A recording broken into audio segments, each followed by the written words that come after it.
Welcome to another deep dive. This one goes out to all you JFK conspiracy buffs out there. We're going behind the scenes of the government's own investigation into the assassination. That's right. We're not focusing on who shot JFK, but on the work of the Assassination Records Review Board, the ARRB. We've got meeting transcripts, media reports, research articles, even a miscellanea errata, etc. section. It's a treasure trove of information. And today, we're taking you on a deep dive into it all. Think of it as a detective story, but instead of solving a murder, we're uncovering secrets about how the government investigated one. Okay, so let's start with the basics. What exactly was the ARB and what were they trying to do? Well, it was created in 1992 because the public wanted more transparency about the assassination. That makes sense. Oliver Stone's JFK movie had just come out and it really stirred things up. Yeah, it reignited the debate, and a lot of people started asking, what else is out there? What's the government hiding? So the ARB was basically a response to public pressure. Did they actually have any real power or were they just for show? They had a very specific mission: to review and release any JFK assassination-related records held by government agencies. And this was during a time when, that Cold War mindset was still very much alive. Right, lots of secrecy, especially within agencies like the CIA and FBI. Exactly. A lot of those agencies were used to operating in the shadows. I bet that created some friction. What were some of the most unexpected things the ARB uncovered? Well, they released millions of pages of previously classified documents. That's a huge win for researchers and historians. Millions of pages. Wow. Anything particularly juicy in there? Oh, definitely. One of their most notable achievements was getting the Zapruder film released to the public. The Zapruder film. That's the home movie that actually captured the assassination as it happened, right? That's the one. For years, it was owned by the Zapruder family, but the ARRB stepped in and said, no, this is a crucial piece of history. It belongs to the American people. So it went from being a family heirloom to a national treasure. What else did they bring to light? They also pushed for the release of documents relating to Operation Mongoose. Operation Mongoose. Refresh my memory on that one. It was a covert operation aimed at destabilizing Cuba during the Cold War. So these documents provided a glimpse into some of the CIA's more, shall we say, creative activities. I bet those documents were pretty eye-opening. Did the ARB members themselves ever talk about what it was like to do this work? I mean, sifting through all those secrets must have been intense. The meeting transcripts are really fascinating. In one meeting, a board member actually said, "The shroud of the Cold War still rests over us." They couldn't believe documents over 40 years old were still being withheld on national security grounds. 40 years later, you'd think some of those Cold War anxieties would have faded by then. Seems like that culture of secrecy was deeply ingrained. Did the ARB face any other obstacles? Oh, yeah. Bureaucratic delays were a constant headache. The CIA, FBI, even the President's Foreign Intelligence Advisory Board. They all resisted releasing documents at various points. A real bureaucratic maze. What did the ARB make of that resistance? Well, in the meeting transcripts, you can really sense their frustration. Like, one board member said they didn't get their schooling in early enough, meaning these agencies hadn't learned to be more transparent. So even though the Cold War was over, that instinct to classify everything was still strong. Sounds like a constant power struggle. It was. The board felt like some agencies were dragging their feet, deliberately trying to prevent the truth from coming out. They even said, it's up to all of you to make sure the government does the right thing. They were calling on the public to keep pushing for transparency. Powerful stuff. But despite those roadblocks, they did uncover a mountain of information. What about the things they didn't find? Were there any notable failures in their investigation? It's a great question. It shows that even with all the resources the government had, they couldn't access everything. Like what, for example? Well, one researcher, Chris Courtwright, was trying to obtain FBI files on a possible Oswald impersonator in 1951. He thought someone might have been pretending to be Oswald before the assassination. Wow, an Oswald impersonator, that's a new one. Right, but Courtwright was unsuccessful in getting those files. Makes you wonder what else might be hidden away somewhere. Anyone else echo those concerns? Yeah, John Kalin, another researcher, pointed out something interesting. The ARRB's final report makes no mention of Mac Wallace. And who was Mac Wallace? He's a figure some researchers have linked to the assassination, but the final report doesn't even mention him. So, was that an oversight, or did the ARRB deliberately avoid certain leads? Who knows? It definitely adds to the mystery. Absolutely. Let's move on to some of the unanswered questions that emerge from the ARRB's work. And this is where things get really interesting. We're talking about those newly discovered autopsy photos. Autopsy photos. Okay, I'm intrigued. Spill the beans. During a meeting in September of 1998, the board revealed they had found previously unknown autopsy photos. Previously unknown. How did that happen? They were found on a roll of film that everyone thought was blank. Like they were hidden in plain sight. That's straight out of a spy thriller. What do these photos show? Do they shed any new light on the assassination? Unfortunately, the transcripts don't go into detail about what the photos actually depict. Ugh, another dead end. So we have newly discovered photos that no one can explain. What about the alleged missing autopsy photos? The ones witnesses like Sandra Spencer talked about. Were those ever found? No, those are still a mystery. The board acknowledges these claims, but doesn't give us any concrete answers. Okay, so we have photos that appeared out of nowhere and photos that might not even exist. It makes you wonder what else might be out there just waiting to be discovered. Speaking of hidden information, what about those interviews Robert Kennedy and Jackie Kennedy gave to William Manchester? You mean the ones for his book, The Death of a President? Exactly. They were sealed for 100 years, right? That's right. The ARE was denied access to them. Man, what I wouldn't give to read those. They must contain some pretty sensitive information. Maybe Robert Kennedy's personal thoughts on the investigation, or Jackie Kennedy's firsthand account of that tragic day. It's like a time capsule, locked away from the public eye. Who knows what secrets those interviews hold? Maybe someday they'll be released and completely change our understanding of what happened. Maybe they'll confirm what we already know, or maybe they'll turn everything on its head. That's the thing about history. It's never truly settled. There are always new discoveries, new interpretations. And with a case as complex and controversial as the JFK assassination, I think it's safe to say the conversation will continue for a long, long time. It's a reminder that history is about more than just facts and figures. It's about human beings, their choices, and the mysteries they leave behind. But bringing it back to the ARRB, what lasting impact did their work have? What did they ultimately achieve? Well, on a practical level, they made a vast amount of material available to researchers and historians. Millions of pages of documents that were once hidden are now accessible to anyone. So they democratized history in a way. Exactly. They empowered people to become their own investigators. And it wasn't just academics who benefited. The ARB's work reignited public interest in the JFK assassination. Showing that even decades later, people are still hungry for answers, still want to understand what really happened that day in Dallas. Absolutely. So, they didn't necessarily solve the mystery, but they gave us the tools to keep searching.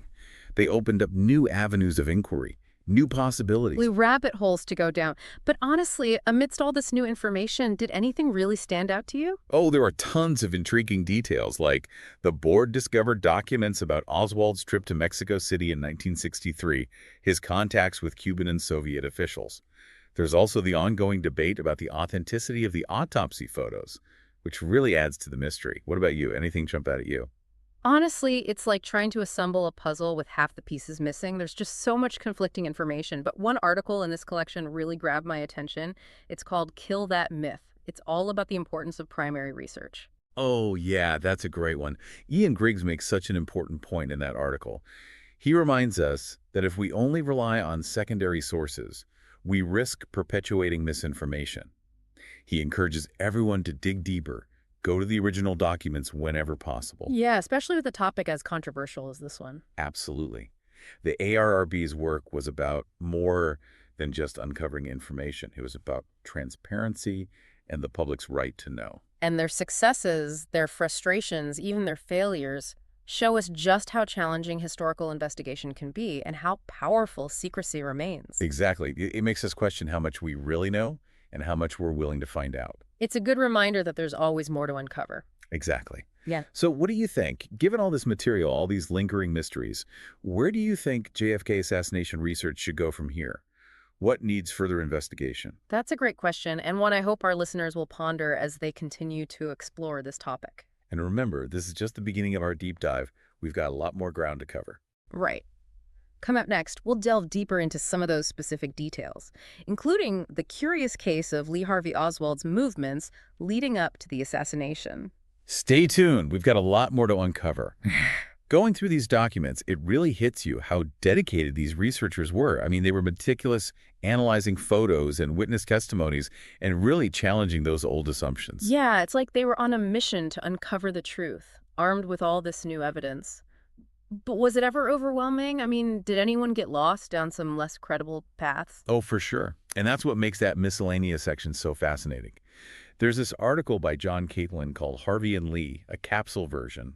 It dives into some pretty out there theories. Harvey and Lee. Okay, you've got my attention. What's that all about? Well, Catlin basically summarizes the work of this researcher, John Armstrong. He had a very bold theory.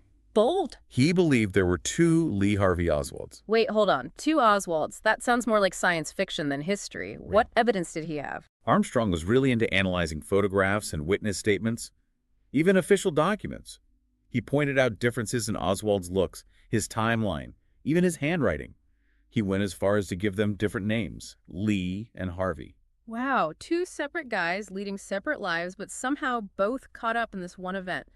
It's a wild theory. Did he explain how that could even be possible? He suggested that one of the Oswalds was basically a creation of American intelligence agencies, someone trained and manipulated for a larger purpose, a pawn in a bigger game. Now, that's a conspiracy theory.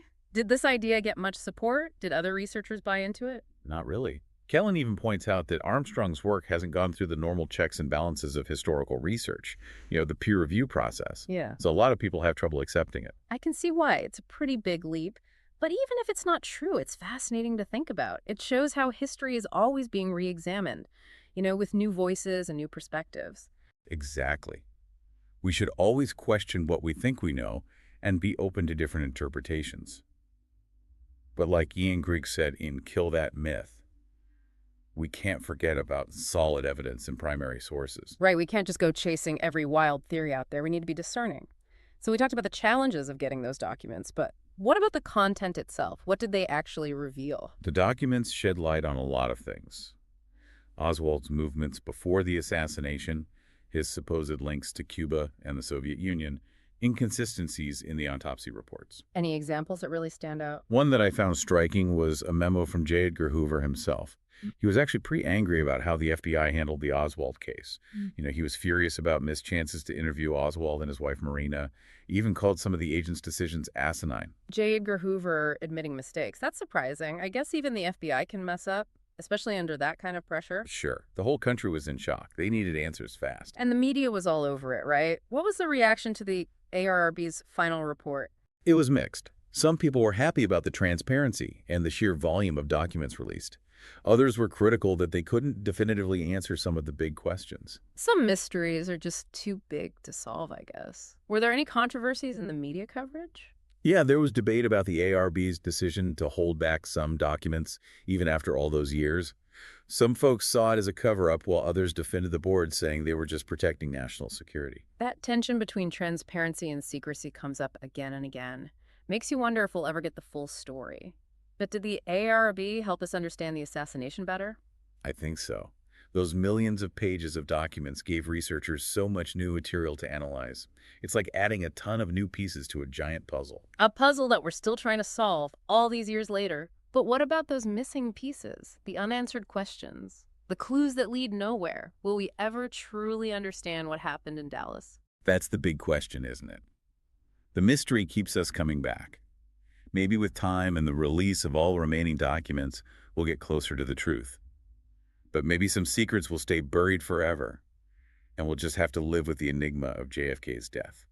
History is rarely neat and tidy. It's full of conflicting stories and loose ends, and that's part of what makes it so captivating. Exactly. Who knows? Maybe one of our listeners, inspired by this deep dive, will stumble upon something groundbreaking, some new evidence that changes everything. Now, that would be something, wouldn't it? Speaking of new angles, there's another article that caught my eye. It's a bit different.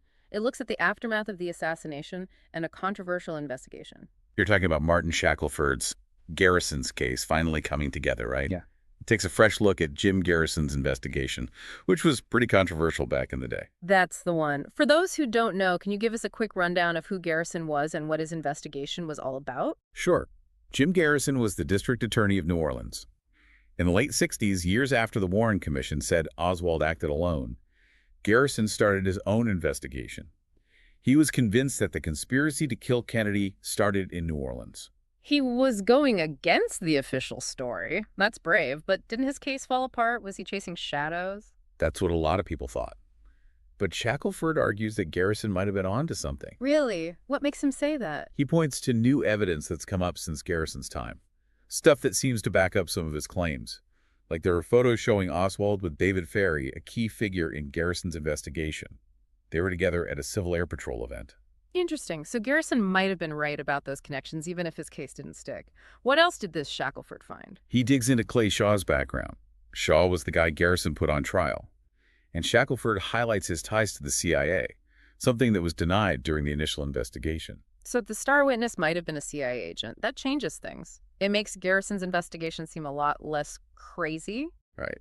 And there's more. Shackelford brings up this top-secret CIA program called Kukenchant, which Clay Shaw was apparently cleared for back in 1967. Now, we don't know much about this program because it's still highly classified, but it adds another layer of intrigue to the whole thing. Kukenchant. Even the name sounds like it's from a spy movie. It makes you wonder how much we still don't know about what the CIA was up to back then. It does. Shackelford's article reminds us that the search for truth is messy and complicated. And sometimes the people we dismiss as conspiracy theorists might be closer to the truth than we think. Yeah, it's a good reminder that history is always being rewritten as we find new evidence and challenge old ideas. But with JFK, it seems like every answer just leads to more questions. That's part of the beauty of it and part of the frustration. We're trying to complete a puzzle that might not even have all its pieces. But the search itself, the quest for understanding, is what keeps us coming back. It shows how powerful this event is, how it still fascinates and challenges us. But with all this talk of conspiracies and secrets, I'm curious about something. What about JFK himself? What do these documents tell us about the man? That's a great question. Most of the ARRB documents focus on the investigation. But there are some glimpses into JFK's personality and his leadership. Like what? Well, there's the text of a speech he was supposed to give in Dallas on November 22nd, 1963, the day he died. It's a reminder of the life that was lost and the words that were never spoken. I bet it's powerful to read those words, knowing what happened. It is. He talks about the economy, America's role in the world. It's like a window into his vision for the future, a vision that was cut tragically short. It reminds us that history isn't just events and dates. It's about people, their hopes, their dreams, and their losses. And sometimes those losses leave us with more questions than answers. That's the nature of history, maybe even the nature of life itself. We search for meaning, for understanding, for some sense of closure. But sometimes those things are just out of reach, and we have to learn to live with the mystery. Even when answers feel impossible to find, especially in the face of such a tragedy, the search for truth is important.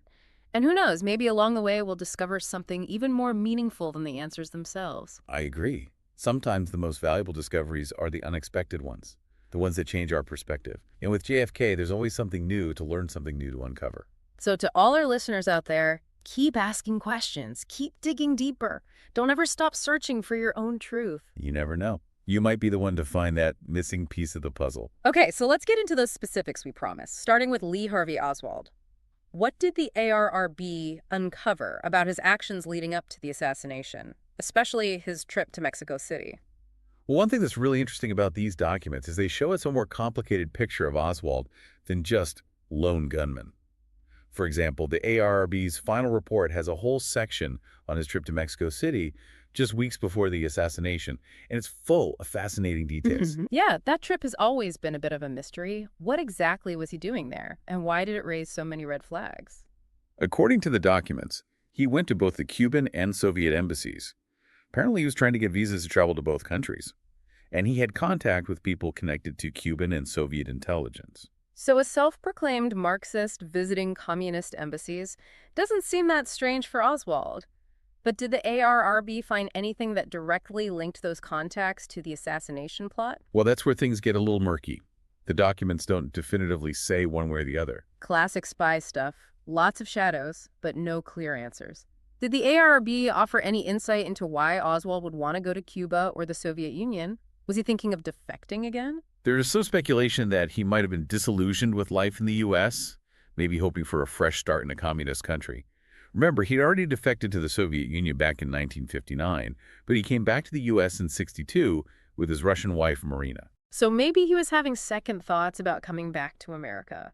That certainly adds another layer to his story. What about those contacts with Cuban and Soviet intelligence? Did the ARRB confirm those? That's still a point of debate. Some researchers think Oswald might have been working as an informant for one or both of those countries, but others say, no, he was just a loner acting on his own twisted beliefs. It's like we have pieces of a puzzle but no picture to guide us. It makes you realize how hard it is to truly understand someone's motives, especially in an event like this. And that brings us to the bigger picture.